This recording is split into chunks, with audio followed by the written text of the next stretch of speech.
All right, so an event that went down, I think it was just a week or so ago, was the Ouray 100. This is one that's been on my radar, I think, since its first year. It is one that runs on the flank of Hard Rock, and it's, it doesn't have the, I guess, name recognition. It doesn't have the history, but it definitely has all of, I think, what Hard Rock brings in terms of course. It's got, like, I think it's 38,000 or 40,000 feet of elevation gain for the 100 mile. It's pretty extended sections between aid, and it's just absolutely spectacular. I am nearly certain I am not tough enough to take that on. Otherwise, it would definitely be, I think, on my radar to get out there and do it.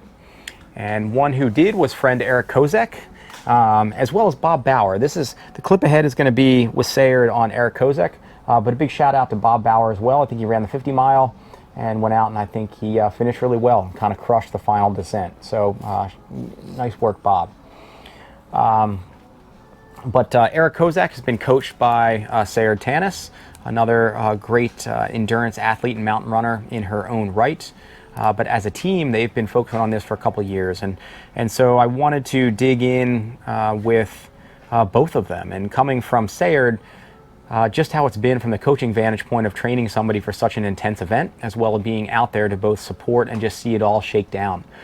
And so Sayard was, I'm thankful that she followed up doing just that, to really dig us into how that went leading up to, and how the event went down for Eric. And I'll weave in some photos here and some clips maybe from some of their training efforts.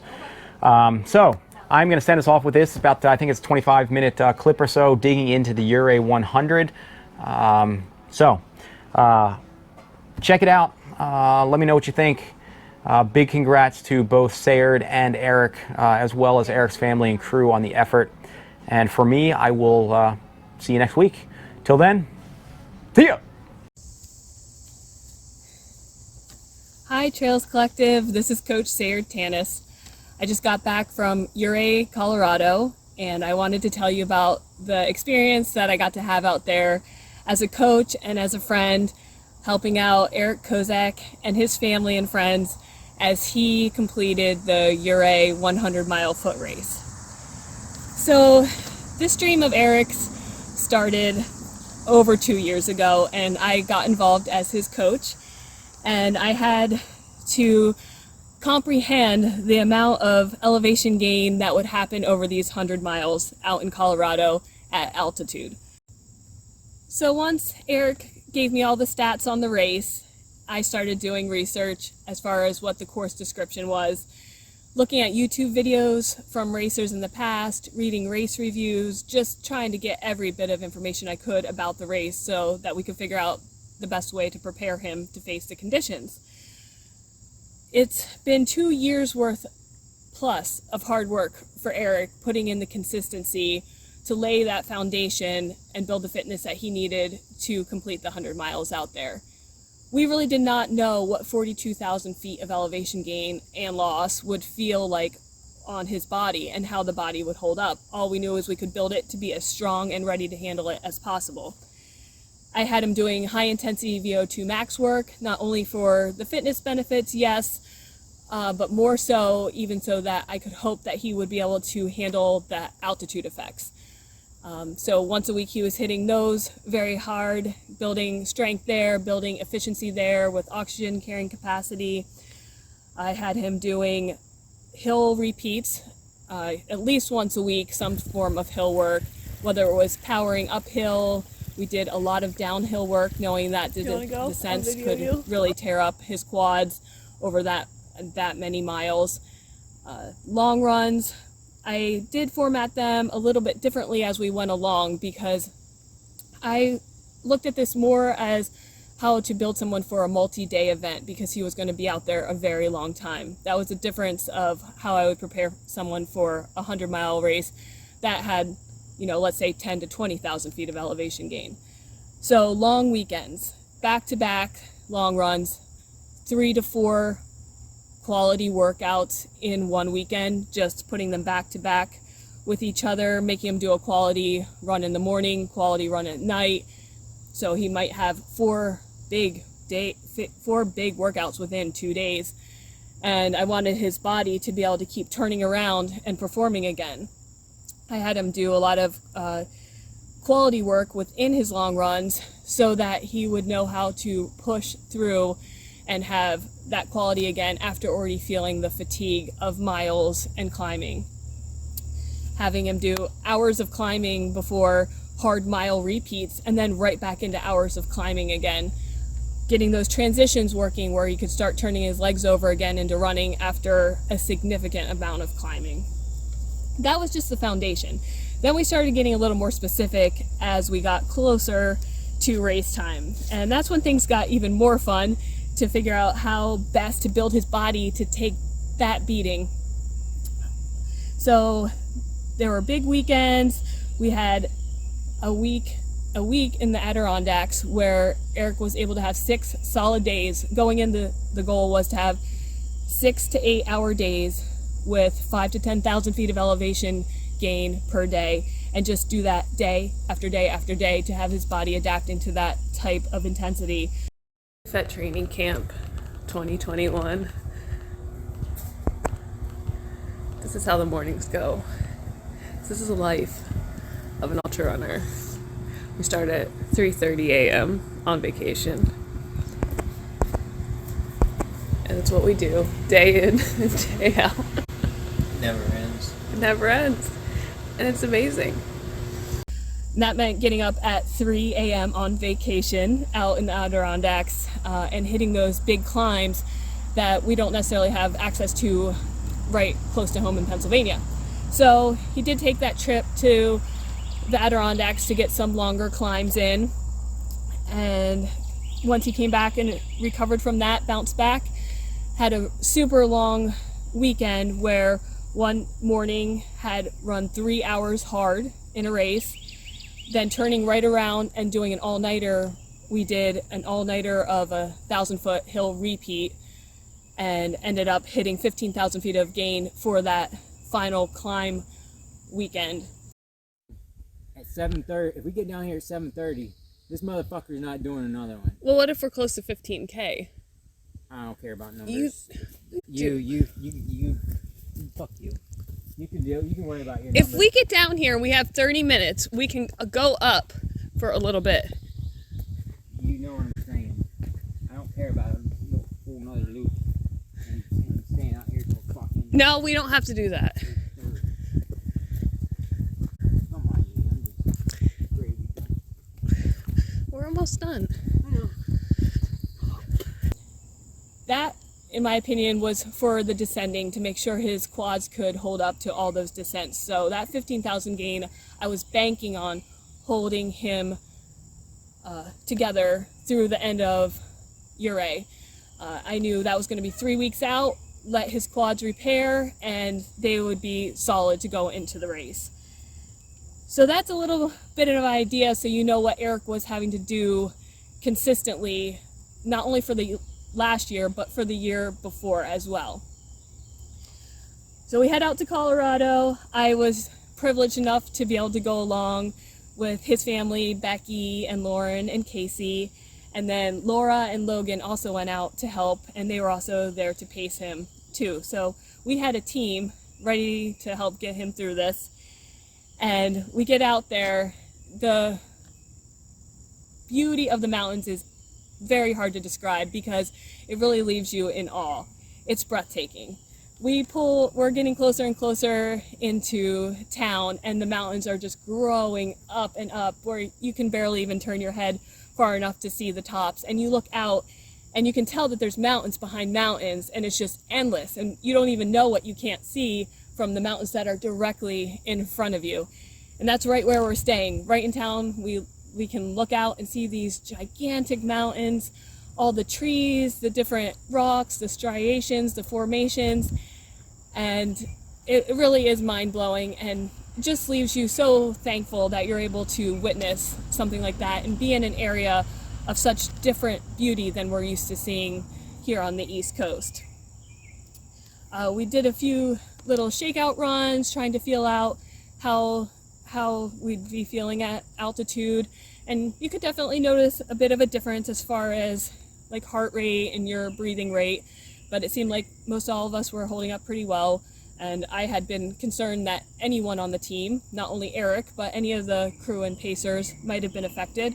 So it seemed good that no one was coming down with like mountain sickness issues. We get to race day, finally, and I can't even explain my excitement and emotions going into that day. The prep work, the lists that we had prepared for the gear and nutrition and hydration, was very, very important. We had planned it out definitely to keep Eric on top of his hydration, and even more so with being at altitude, knowing that he needed to stay hydrated, keeping the carbs going. His fuel had to be on point, whether he felt good or not. As is the case with most ultras, you got to get the people to keep eating so they can keep moving. And Becky is just incredible with her organization in their crew vehicle, and the girls are on top of it. They know what to get when. They're looking to us for cues as to what to get from aid stations for him. So we had a really strong team going in to support him on this race, and we were all stoked.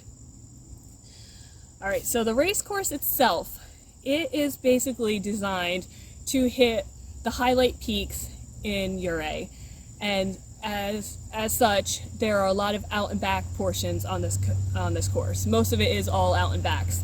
Made it easy for the crew because we just really had one main drag that we had stops along, but it left the runners having to repeat a lot of the same portions, and they were out there alone for quite a while without accessing crew. Race starts, and Eric, is looking excited, and we don't get to see him for the first 27 miles, and we were banking on 8 to 10 hours. So we really are just looking at our trackers, the live trackers that we had, and we were told they may come in and out with service. We would see them pause sometimes or freeze or wouldn't show up. So we were constantly refreshing, hoping we could kind of see where Eric was and how he was doing, and it looked like he was just killing it, just going out real strong, solid. We were pumped and just like really excited to see him at the first aid station. Coming into that aid station, I could see in his eyes he was not happy. He just had said Imogene's pass had wrecked him, and he was done. So we're all there. The girls are there, Becky's there, I'm there. We all are waiting to fill everything, and Eric's saying he's done. Mile 27, and that is not how we saw this day going at all. So we quickly kind of rallied our brains and emotions to kind of wrap our heads around what he was saying, and knowing he's going back out there, and just a matter of how long it's going to take us to get him ready to carry on. As a coach, I can't explain the amount of emotional investment I have in every athlete and in all of their dreams. Their dreams become my dreams. This race was also my race as far as the amount I felt the importance of it, and knowing that I just wanted him to finish with every part of my being. So for him to say he's done, he's out, I just couldn't accept it. I did not believe he was done and out. I believed with all of my heart that he was finishing that race, and I really couldn't accept any other conclusion. So I knew he was going back out. I can't deny that the altitude has a significant effect. His legs, he said, were dead. The storms that rolled in were intense. In this area, it's very different from this area where it's usually like a full rainy day. There they have huge thunderstorms rolling in throughout the afternoons, usually very intense lightning. They might hit one mountain but not another. If they come in earlier in the day, it can be really intense with storms throughout noon on. So it's really hard to predict the weather out there at all. And Eric did get caught in a very severe thunderstorm, downpour. He was up high above tree line, which was one of our main concerns, that he would get trapped above tree line with extreme lightning. And I mean, the worst case scenario started coming true. So he was drenched. It's cold up high. Another thing that's hard to really come to terms with when you're used to 1,000-foot climbs around our area. But when you're up at 11,000, 13,000 feet up, it gets really cold really fast, and if you're wet, your body temperature is going down. So although Eric had his rain jacket and gloves and some other gear, he was completely drenched. His body temperature dropped, completely tanked. He was scared. He got to see flash floods, as he was describing, mudslides that took out the trail completely. I could see in his eyes, it was intense out there, and he was concerned, scared. He was freezing. He was shaking cold. His hands were completely white. That's a tough place to be when you are feeling that miserable and that worried about the conditions up there. To force yourself to go back out cannot be an easy thing to do. At that point, I'm his friend. I just want to hug him and make sure that he's safe and sound and happy. But I knew he had to continue on with this race, and I had to weigh in my mind, was the risk of him going back out worth finishing, and was the risk that high, or did it just feel that high? So we got him changed and dried and got the heat blasting in the car and told him he was going on. The discussion, as I'll call it, that we had was intense, and it took a lot of emotions and a lot of energy, and I just felt like I was completely willing him to go on.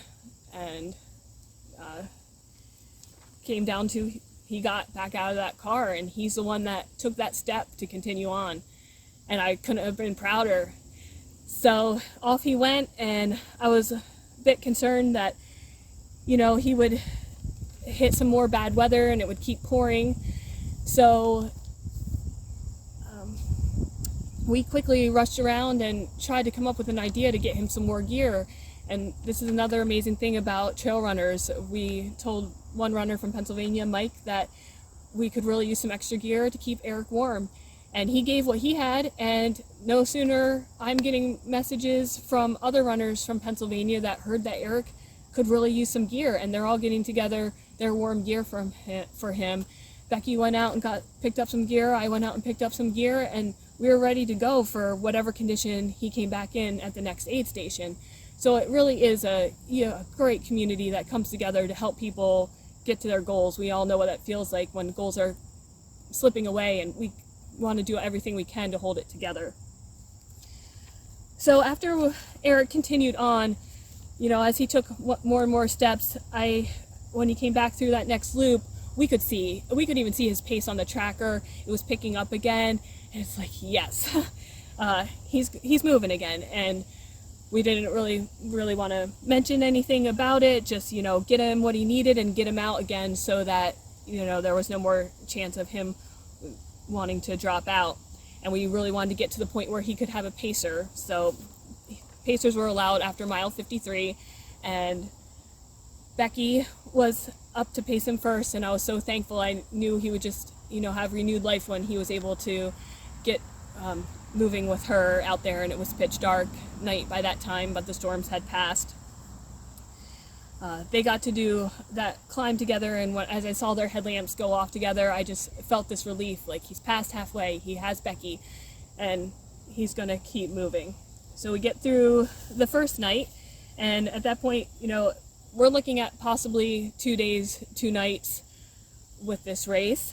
So the first night isn't just the only big challenge as far as getting through a night without sleep.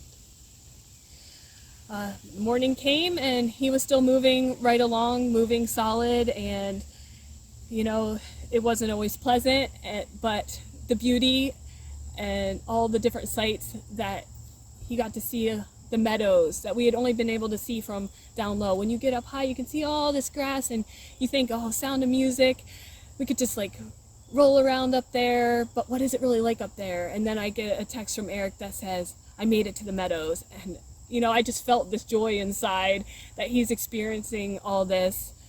And when I got to be out there with him, to see the vastness of it and just take breaks once in a while, and it was okay to just take it all in and really let it hit us, where we were, what we were seeing. how fortunate we are to be out there, how fortunate we are to be able to push our bodies like this and compete and, just experience different levels of emotions, and how far low you can be and still come back up to know the people that are rooting for you, people you don't even know. I was reading Eric's posts. People were commenting, following him, their kids were following him, strangers were following him. I just tried to express to him how much inspiration he is to people and was by pushing forward, and that these people were really cheering for him and counting on him to continue, and that he had to finish this race. And friends. So it was the combination of complete suffering and complete awe and thankfulness in the moment out in those mountains. These mountains that at a time he was doing 3,000, 4,000 foot climbs every single segment that he went out. And just the grind that is, mentally and physically, but yet being rewarded with these incredible views that hardly anybody gets to have, and just soaking that up, being out there with him and talking to him about how we share energy. And with ultra runners, they're looking to him as an inspiration, and what he's doing is going to help them push through something really, really hard in their lives. And then they're going to put it all out there in hopes of inspiring somebody else. And it's just this cycle that continues, and we rely on each other. I feel that ultra runners really kind of gut themselves for each other, because that's just how this works. It's how we all keep going, and we find the strength to do things we don't think we could do. And it's really not about ourselves. It's about the other people that are out there that we love, that they love us. And that's just what really powers all of us to get through these hard things. So it means something so much deeper than just a race or just getting yourself through a race. It's about what it represents to a lot of other people, to his kids, to family and friends, what that's really inspiring. So I tried to help him remember that in the moment, as rough as he felt, that it is even something greater than himself that he's out there for.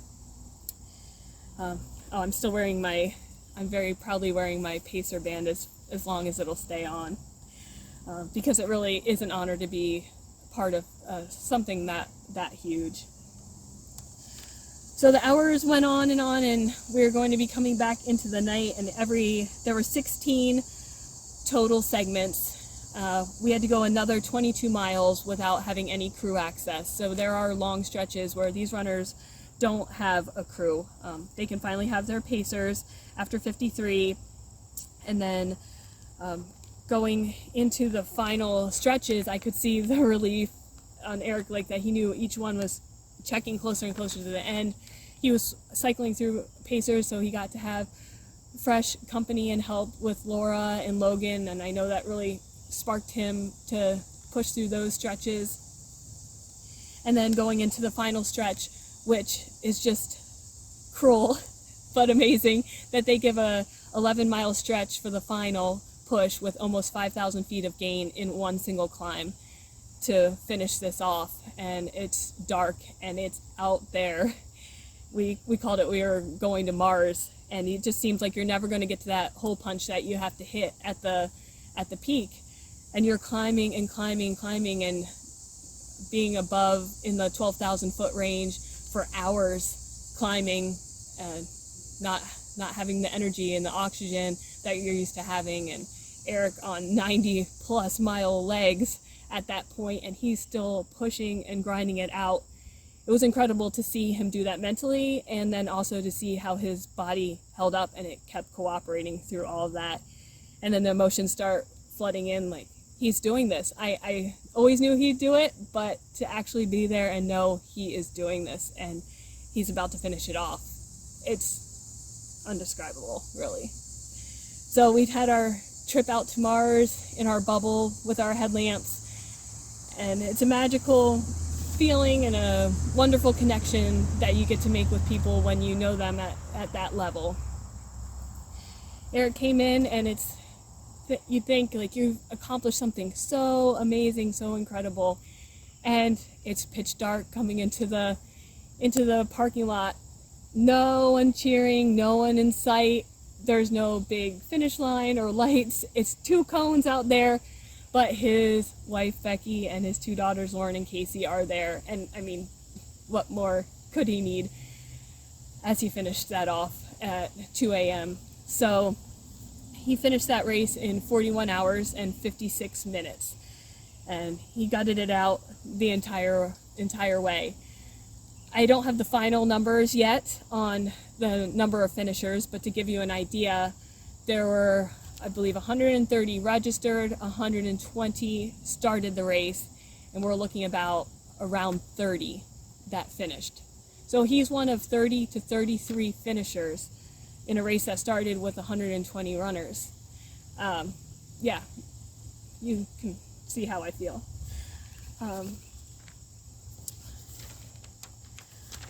I hope I'm able to insert some pictures here so you guys can imagine how amazing it is out there, and again, just how privileged I felt to be there as a coach and as a friend. I will never ever forget it. This is what makes life worth it, really. This is living. As I kept saying, this is living. So congratulations, Eric, to you and your family, and thanks for letting me be there, and thank you, Trails Collective, for hearing my story about it. And I'm glad I was able to make it through without crying the whole time. So good luck out there, guys. And remember, we're always sharing our energy and helping each other through the hardest times.